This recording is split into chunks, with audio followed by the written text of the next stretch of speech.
If you love cars like we do, and you look at cars all the time like we do, there's something very satisfying about sharing that with other people. And Flipping Bangers, the TV series, has been so popular. There's been a lot of people asking us for more stuff. More stuff is coming, but we are waiting to see what the news is going to be on season 4. So we thought we'd do a podcast in the meantime so that people can see what we're actually up to. Well, everyone likes a podcast, don't they? Well, yeah, I think so. Well, certainly people say they do. Well, it's a good thing because we get to see more cars and we get to go and look at other people's cars. It doesn't really matter if they're for sale. Sometimes it's enough just to look over it and say, you know, this might be a car that we'd like to do in the future. Yeah, I get it. So we'll go through the process. We look at the car, what it stands for, what we know about those cars, how it presents. And conclude with giving it the thumbs up or the thumbs down. Would we buy this car to flip? I got it. And that sounds like something that I'd listen to. Yeah, me too. Right, so we're going to attempt to make a podcast, yeah? Yep. Know anything about them? No, not really. This is my first foray into podcasting. Oh, I'm not a podcaster. Can I tell you, in my mind, podcasting works by the magic of words. We describe what we're doing and paint a picture in words for the listener so they know exactly where we are. I'm Will Trickett. Ah, yes, I'm Gus Gregory. And this is us doing that podcast of which we speak. Yeah, well, so I was thinking that maybe each week or each episode, one of us would get a car, cover it up, and the other person could guess what it is. And, you know, then when we reveal it, we could talk about the car, what we know about the car, personal investment in the car. And then we'll get it in, have a look at it and see what we think it's worth, what needs doing to it, you know, similar to what we do on telly, but in a more wordy way. In a wordy way that's starting with a guessing game. Well, I've cunningly disguised it, haven't I? Yeah, you have. So we can paint the picture of what's in front of us in a podcasting sense. Yeah. So I can see, Gus, we're going to have to work on this because you have cunningly disguised this with the blankets, with some plant pots underneath the blanket to change the general silhouette of the car. Well, exactly. Yeah, well done, well done. I only hope that my first attempt on the whole disguising game is as good as yours. Okay. Because I can see, without having to lift the corner of this blanket, that this is the blue Mini convertible that you drove in this morning. I can feel that you're a little bit disappointed in me, aren't you? There is method in my madness. I'm not just being lazy. I thought, in actual fact, this car split opinion when it came out. It needed to scale huge mountains of expectation because everyone loved the old Mini. And I suppose what I thought is we could discuss that. You know, this is a R50, isn't it? First generation BMW Mini. I would say so, yes, yes. It's 06, so it's on the cusp of the two, but I think it's an R50. So it's the modern version of the classic Mini. Yes. Wow. Their first attempt. First, yeah.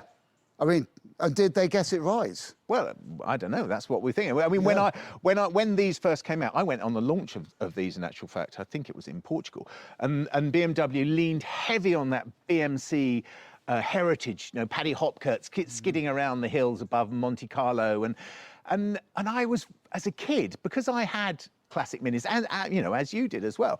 I was really proud of that heritage, and I felt sort of that it was ours, and they were sort of appropriating it for this new Mini. And I I suppose, who are you and what are you doing with our classic car? Because it's our classic car. Well, exactly. It's not BMW's. Exactly. But they must have been feeling slightly worried too, because there was so much support and love for the classic Mini. Yeah. I mean, it's almost sacrilegious to even customise a Mini, which many people do, of course, because we all have to make them go faster and look better, and chop the roofs and, you know, this and that. Put a 4x4 platform underneath it. Yes, exactly, exactly what I've done. But these guys are now going to try and reproduce, well, they did try and reproduce, BMW tried to reproduce the Mini. Yeah, yeah. Or the lateral, the what it would have become if it had been updated regularly, you know. And which it never did it? It stayed the classic Mini. Well, they did, didn't they? The Metro was supposed to be and the Innocenti Mini as well. They were all designed as to move it on, but they never moved it on because everyone loved the original Mini. So what I think, in my mind, is that they did a brilliant job, because I've had this car for I'm going to say 6 years now, and it's been brilliant. They are good cars. Yeah. They're not classic minis, are they? No, they're not. Because you can drive this up and down the motorway. Yeah, that's it. People say, oh, they don't build them like they used to. Well, what a good job, eh? Yeah, well done. Because, well done them. yeah, as you're going to say, you can drive up and down the motorway. Yeah. You can feel safe. You know, like when you're in a tight pack on the motorway, everyone's far too close to you. In a classic Mini, that would scare the bejeepers out of you. You're vulnerable, aren't you? The slightest little crunch and you are literally flat packed. Yeah. This car here, I know from my father's experience, he had a little prang in one of these. Classic sort of, you know, my dad sort of thing. Thought the road was all his. Pulled out in front of a pretty big Mercedes. Oh, really? Took the front wheel completely out of the Mercedes. Wow. Spun my dad around in the road. My dad then still managed to continue his 10-mile journey to my house.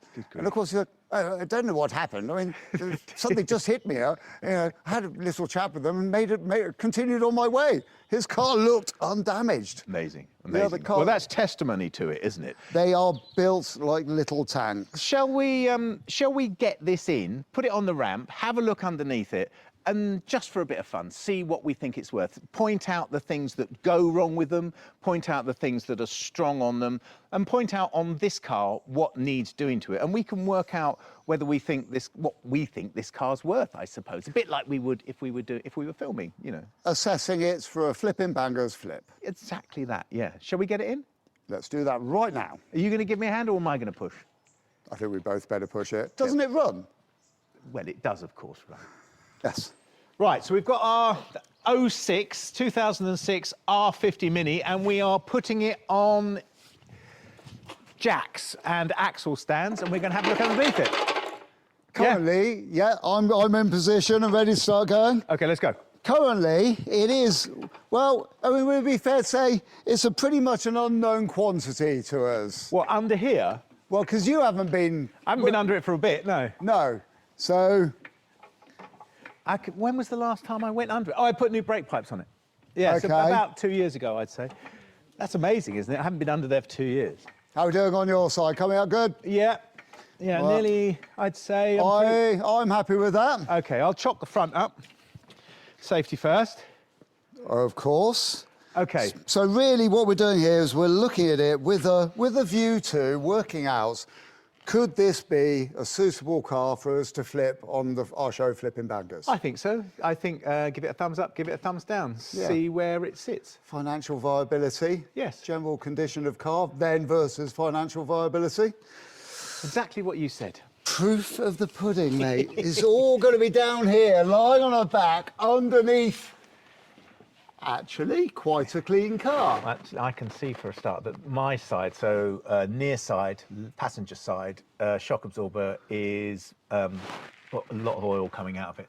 That would fail an MOT, wouldn't it? Yeah, that's definitely bad. This side, rear shock absorber, is not leaking, which is great, but it is quite rusty, which is not an MOT failure, unless it's really terminal looking crust. So, bottom line is, it still needs 2 of those. Yeah, definitely. You can see, so can you see the new brake pipe in where I bypassed the fuel tank?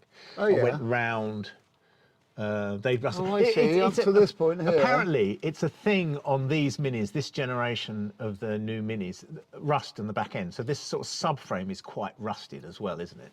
Yeah, this side doesn't look too bad. Yeah, there's a certain amount of surface rust, to be fair, but I wouldn't say, I mean, I'm looking into sort of, you know, the nitty gritty, where something would go rusty, like in a corner. Yeah. It's still just surface rust. I can't see any horrible crunch, but... It's not really layers coming off, is it, as yet? Oh, it's the first layer. Yeah, the first layer. Yeah. That's generous, thank you. But is it a thing? You know, rear subframes on these? Apparently, yeah, apparently so. Apparently. It was an advisory on my last MOT that the rear subframe was rusted. I think we've all had a classic Mini and knowing that the rear subframes can be a bit of an issue, can't they? Mine folded up. My 1275 GT, the rear wheels folded up on it, and I'm not going for the set. See if I can get this one to fold up as well. But I do need to do something with this. I'm not sure what. Maybe just a bit of TLC. You know, there's a lot of things that you can put on there nowadays. Neutralising the rust. There's one in particular. Yeah. It's called something guard, and that sort of seeps in. It sort of kind of almost hermetically seals what's there. So I think you've got to give it a good old clean and put this stuff on, and it sort of kind of stops the rust from happening and gives it a nice sort of blackened sort of finished look as well. This looks a bit tatty, doesn't it? But we're looking at the silencer now, and it looks awful. It's the original silencer, but it's double skinned, and in actual fact, the first skin is pretty much not there anymore, isn't it? Well, there's a fair bit of the skin around the middle area of the rear exhaust silencer, but there's nothing around the edges whatsoever, and where it would crimp into the, you know, where the exhaust pipe all crimps up like a lovely little pasty crimp. Yeah. Where a lot neater. It doesn't look like somebody's done it with their fingers, obviously. There's nothing there. Oh, amazing. Apart from the inner skin. And the inner skin is sound. It's clearly still sound, isn't it? That sounds like a steel drum. Yeah. General condition of the rest of it. I mean, it's looking down the underside of the car. Well, that is clean. It is clean, isn't it? Can't see any corrosion along the sills. It's remarkable, though, isn't it? It's remarkable how well the anti-corrosion works on these modern cars. I mean, I know this is an old car. It's not necessarily that modern, is it? But it still seems modern to me. Yeah, it seems modern to me as well, because I work with cars which are, my run-of-the-mill, my everyday car, like you, is a 20-year-old car. Yeah. I mean, obviously, I'm usually the last owner of that car, but I eke it out. I want to get the full amount of time out of it. I want every mile I can squeeze out of that car. I completely agree. I don't mind a little bit of maintenance because that's part of the fun. Yeah, and also that you can do it. That's the difference, isn't it? I mean, I do all the maintenance on this car because you can, and not everybody can, so it's not viable for everybody. No. But these are the cars that inhabit our lives, aren't they? And they're the cars we do on the TV show. They're the cars we're doing now. Yeah. Because these cars are part of us. It's just the way it is, isn't it? It is, and it is nice to see that they don't go rusty. But I think that's the thing. I think that's one of the things that sort of really changed with car manufacturers. Just waiting a moment for that. Okay, he's a big boy, isn't it? Yeah, it is. Wherever it is. It's going across the front. It's coming over the hill! Can't even see it. Oh, there it is. With this being a modern car, as we see it as a modern car, I think that's one of the big changes with manufacturers have done this thing where they've stopped cars from rusting away. Yes. Back in the 60s and the 70s, I think they deliberately built in a little bit of obsolescence by not protecting them from rust. But in not protecting them from rust, they then created this issue like the car became weaker because it rusted, so therefore very unsafe. Yes. You couldn't present that to the modern market because people just would not accept a car that's going to, after 5 years, become a death trap because it's rusting away. Yeah. Well, I remember that with. Do you remember the MG that we did on Flipping Bangers? Yeah. Where it had been welded down the sills, but only 2 of the surfaces had been reconnected, and they are just the cosmetic. So the actual structural one, the inner one, wasn't. And I think that was really common, wasn't it? People, especially people doing it at home, they would look at an old car and they think, okay, well, look, I'll put a set of seals on here. Yeah. And then because they don't have an understanding of the structural rigidity of a car, how it works, they tended just to do the cosmetic. Yeah. And that's they can see. Exactly. Yeah. Which is why those cars, in actual fact, if you're doing them to turn them around and make money on them, it's difficult, isn't it? Because actually, there's so much more work than you always think. 2 or 3 skins to a sill on a convertible sports car of that sort of era. It's a structural piece of the car. Yeah, exactly. It's not just the bit you see from the outside. So, interestingly, though, this has been braced with these huge, great, big, thick. That does look very agricultural to me. The bracing bits that go from the sills to the bottom of the rear subframe. Yeah. yeah. That's a chunk of metal, isn't it? It is a chunk of metal, but it's only on the convertibles, isn't it? Because obviously they're inherently less stiff, aren't they? Because they've got no top. Of course, yeah. Yeah. Yeah, but Yeah. I think it's pleasing to look down here and see that it's not all rusted away and gnarly. It doesn't look that old under here, does it? No, it doesn't. No, I would say, you know, that's a car, you know, condition-wise in the rot factor, there's a lot of miles left in this car. There's a lot Yes. of years left in this car. yeah. But we all know it's going to be other things that let this car down before the body shell will. Well, it seems that's the way, isn't it? It Yeah. seems that's what it will be. And I think, so moving out from under here, it's got to have 2 new shock absorbers, hasn't it? That's oh, I can see this one on this side is, yeah, it is a little bit rusty, but that's not the main problem. The bush at the bottom of the shock absorber is very much deformed in its shape, so that's an issue that needs changing. Well, so's this one, isn't it? Okay. And do you think that's why the tyres, which we haven't mentioned yet, are wearing on the inside? Because in actual fact, that's changed the tracking. I don't know. I wouldn't have thought. I mean, there might be a little bit of extra bounce and skip and stuff on braking, but Maybe, but I mean, yeah. I mean, this tyre on this side is legal, yeah. Well, this one is legal. but coming up to winter as we are, yeah. you know, Yeah. it would be wise to change it. I tend to replace the front ones well before they on the limit, and I put the front ones on the back and put new ones on the front, Yeah. which is what I've always done. Because you since I've always had the want your car. good tyre to the front of the car, Exactly. especially on a front-wheel drive car. Yeah, it's true. So there's not so much under there, but Oh, crikey. and we're saying you're having trouble getting Oh, up. my knees aren't getting up. What are we saying about that silencer? Which I reckon it's fine, isn't it? It's going to go, but it's fine at the moment. It's not gone yet. No. We're looking, you know, we're trying to give this an appraisal Yeah, for, exactly. is this a flippable car for us? Yeah. Well, if it doesn't leak and it works fine, Yeah. then it's fine. Okay. So that's staying. Yeah, so we're taking away 2 shock absorbers, 2 tyres, I would say. From under underneath there. the car, yes. Yeah. And bushes. We've got to put the bushes in. Oh, I think they come with new ones. Okay, yeah. That's a winner all the way round. Lucky orders. That. Yeah, so we're looking at the seal between the canvas top and the back of the car, and it's got an extra little bit that pokes down into the boot to keep the boot waterproof. And it's perished, hasn't it? Do you know from experience, because your boot fills up with water? Oh yeah, it's full of water now. Actually, no, it's jacked up now, so it might have run It's out. probably all running out of a hole somewhere. Right, okay. But yeah, but that is a thing. I mean, it's a convertible, and Well, they although all it's- leak. But it's not the roof that leaks; it's the seals that leak. Is that what the issue is? Yeah. That's- Don't break it. I'm not touching it. Yes, you are. You're Well, poking I your know, finger but in. it just seemed I shouldn't be able to stick my fingers in there, and It's a fold. it's a fold. I mean, it's yeah. a clever mechanism, and the mechanism still works. Is it electric? Yeah. Or hydraulic? Is it electric hydraulic?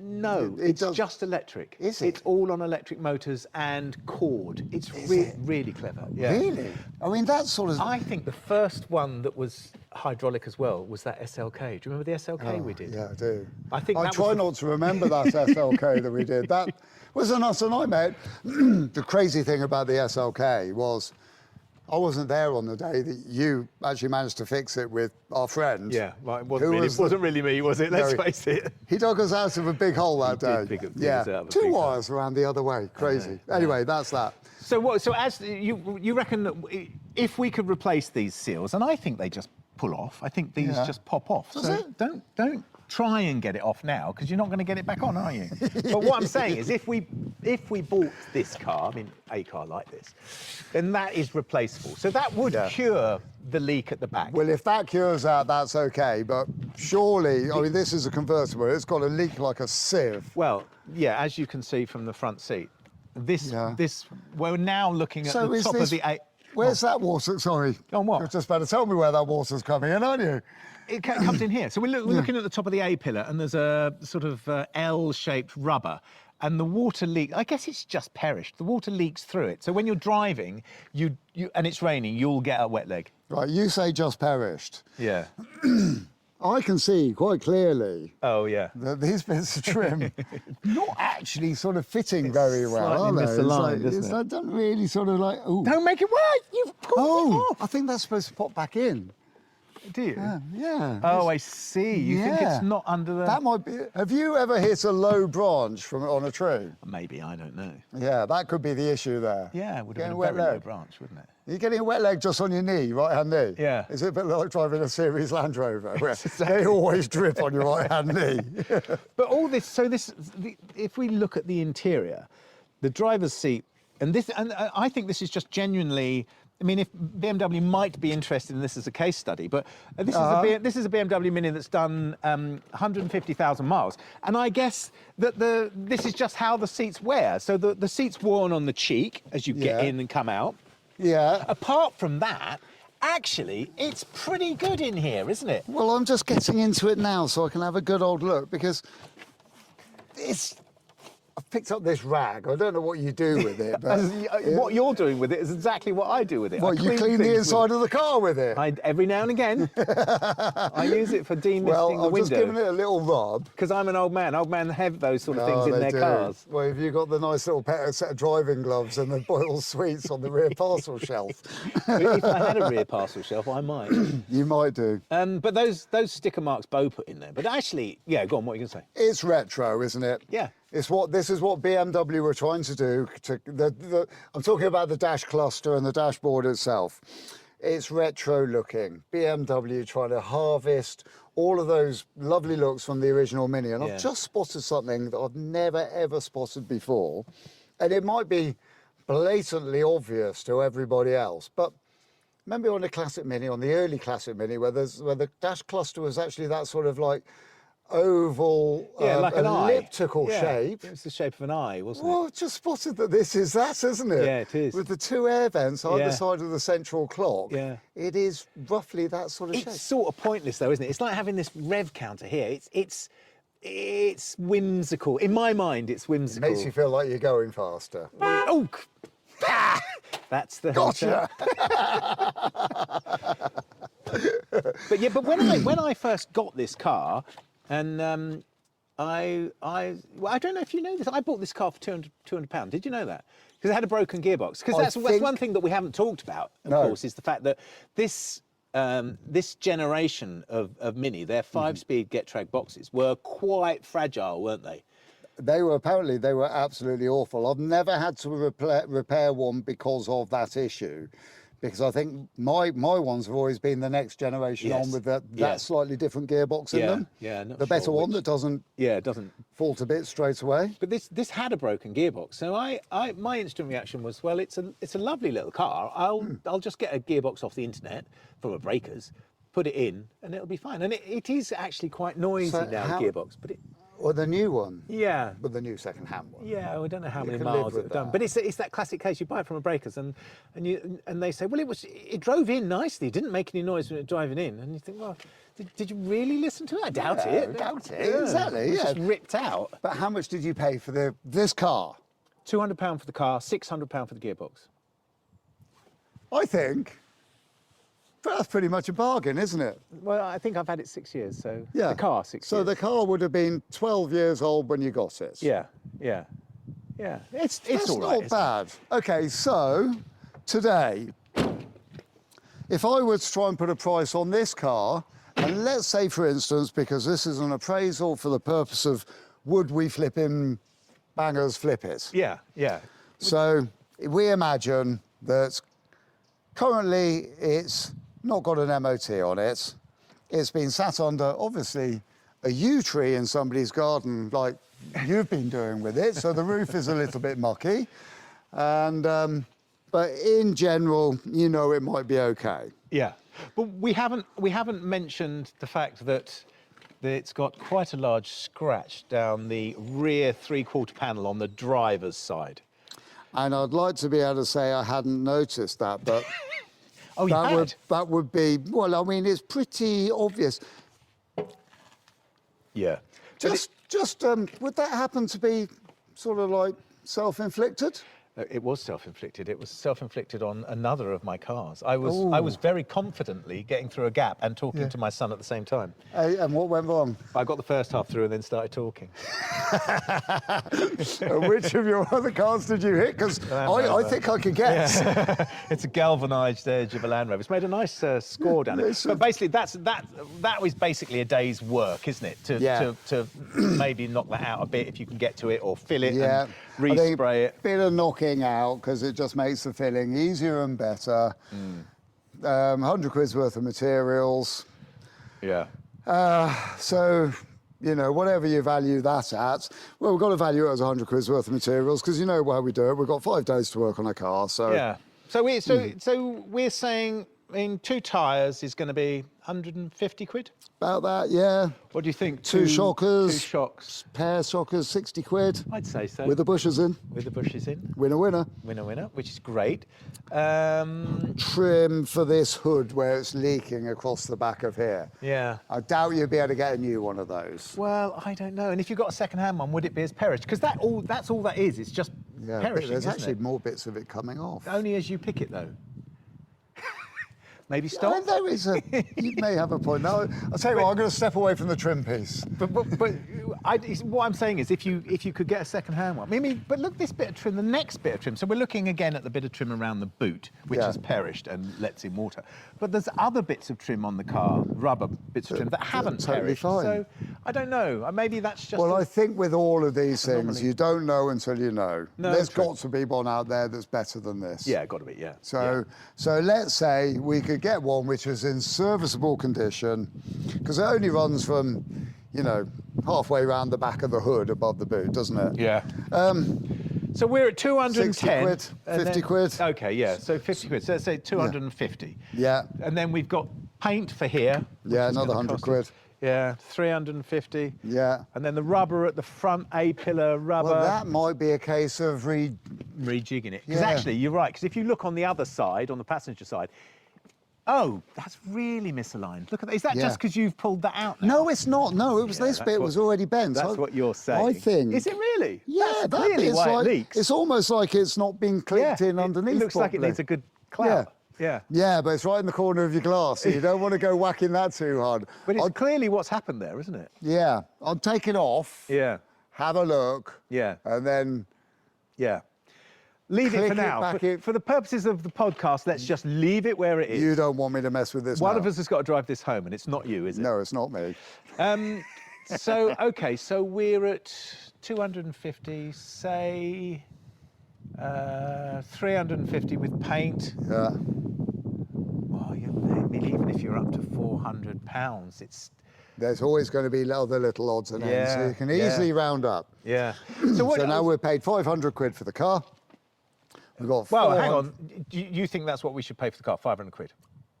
I think you're right. That's the figure I had in do. mind in my head. I think, I mean, in essence, the car, the car doesn't present too badly. No. It's a desirable car. And when it's buffed up, it's a nice colour. Yeah, it's which a nice is colour like, for a obviously Mini. hasn't been for years. Have we said it's but blue? It's a It's sort a of sort of electric muddy blue. shade of blue. It's Only actually a muddy very... because it's not been washed. I'm only ribbing you because I know you never wash your cars like me. But when it's polished, it looks lovely, doesn't it? It's I'd say a desirable colour. So we're saying 500 quid is what you'd buy this for, and I think you're probably right. It's probably what it's worth. But what do you think? What do you think one of these in? So if we did all the things to it, what do you think it would be worth? I mean, So true flipping bangers style, we're not aiming to produce a perfect car. No. But we are aiming to produce a car which is as good as we can get for the money that we're doing it yeah, for. and extend its life. Well, it's not going to fetch much more than 1,000 quid, is it? I don't think so. I really don't. I can't see that it can possibly be worth. I mean, maybe not even that. So by the time you've bought it You'd for 500, want- spent 400 on it, you've got there's no margin in this car. No. You'd want to get 1,500 quid for it to try and make it pay. Yeah. But doesn't that say something, though? So for us to flip this car for a profit, it's a no. Yeah, definitely a no. But for me to own this car, or for somebody else, one of our listeners, to own this car, Yeah. little bit of maintenance, you've got another 2 or 3 years easily in this car. I Well, would say. 50,000 miles. Another 50,000 miles. Yeah. And that's 5 years motoring for a lot of people. Yeah, yeah. So I would say, So for the enthusiast that wants to buy a car, to do some work on it and enjoy it, get 5 years worth of motoring. You're laughing. With tinkering. Yeah. This is a viable car. Sometimes pleasurable tinkering. It depends how much tinkering you have to do in your life, doesn't it? Well, yeah. Tinkering can be fun. Tinkering can be a pain. Lying in a gutter, because the only way to get the car high enough off the ground is to put two of the wheels up on the curb and then crawl into that gutter bit underneath so you can get in there with a coat hanger and reattach your exhaust pipe, which has fallen off, and you're halfway to, Chepstow. And you've got to get there because you've got to visit your mother-in-law. I had a brilliant moment once with an old Subaru Forester of mine, which I love dearly and did 250,000 miles in that fact. I was putting a new drive shaft in the rear in the pouring rain in the mud. And I looked at myself at that moment and I said, this is just not dignified for a 50-year-old man. I just walked away from it and I scrapped it in actual fact. I'm just not doing this anymore. But the thing is, if I'd have left it and gone back to it, I'd have done it without a doubt, But sometimes it's the spur of the moment thing, isn't it? You just think, I'm not doing this. Well, you don't, You're lying in a muddy field. There's stinging nettles around. Yeah. That feeling for me manifests itself in many different ways. Some of the time, it's anger at the car, and it gets a good shout. And it's sort of John Cleese style. It gets a good shouting. Yeah, I'm going to give you a damn good thrashing. But then you go away, you have a cup of tea, or you think about it for a night, and you just think, oh, well, I'm just going to go back and get on with it. Yeah. Why wouldn't you? But thankfully, when you go back, it's no longer chucking it down with rain. Well, that's the and the muddy puddle isn't quite as muddy anymore. And it's not so painful lying underneath the car. Sometimes you can mentally prepare yourself for the next step, and it wouldn't really matter if it was still muddy. But when something happens and it's unexpected and it's that's so much more work. Sometimes I can't take that at that moment. But like I say, you go away, you re-prepare yourself with it, you plan how you're going to do it, what tools you'll need, and then you can get back to it, can't you? Yeah, goes a lot better. We're digressing from the car. Well, we are. So we're not going to buy this, are we? We're not going to buy it, but it's viable for someone. Yes, that's the thing, isn't it? And the great thing is, you already own it. Exactly, and it's viable for me, isn't it? Yeah, you will keep this car for another 5 years. Yep. I am. I think we're both the same. We're car end-of-life owners. We seem to be, don't we? You've done it with this. But through choice, I do this. not through necessity, through choice. Buy a broken car. Yeah, it is by choice. Yeah. I enjoy it. I get fun, I get joy. I know that I'm doing the right thing for myself and for the car. No, I'm not spending a fortune on buying a car. I'm keeping a car going. I will eke out every last mile. Yeah. From any car I own. But also, you get a knowledge about the car, don't you? You're driving that car and you know what's wrong with it. You know, perhaps, not always, but perhaps what the next thing is going to be because you're aware of it. I did just say I hadn't been under this car for 2 years, which doesn't sound like I'm really aware about it, does it? But you are to a certain extent, aren't you? But your MOT man told you what you might need to look at, didn't he? Rupert Advisory, did tell me. So you knew, Yeah. and now we've just had a look. Yeah. And yes, the subframe is a little bit crunchy. Yeah. But it's not just about to collapse. In No. fact, far from it. Yeah, it's got a lot of mileage left in it. Good. So I think we've concluded with this car, haven't we? And I think that's probably us done. But so next time it's your turn to bring a car. Okay. So it's my choice. Yeah. And I get to hide it badly. Do you know? Or disguise it cunningly, however you want to look at that. I'll tell you what I'm going to do. I'm going to keep it a surprise. You're going to have to work it out on the day. Good. Whatever it is. Okay. Right. Because I don't know yet. So that's it. Until next time, it's been lovely. Cheers, Gus. And should we go and have a nice cup of tea? And a bourbon. Come on. Oh, bourbon would be perfect. Flipping Bangers podcast features Gus Gregory and Will Trickett. It's produced by Dan Allen and is a Just Might TV production. International copyright is asserted and all views stated are personally held. If you'd like to get in touch with us, please visit flippingbangers.com. Thanks for listening.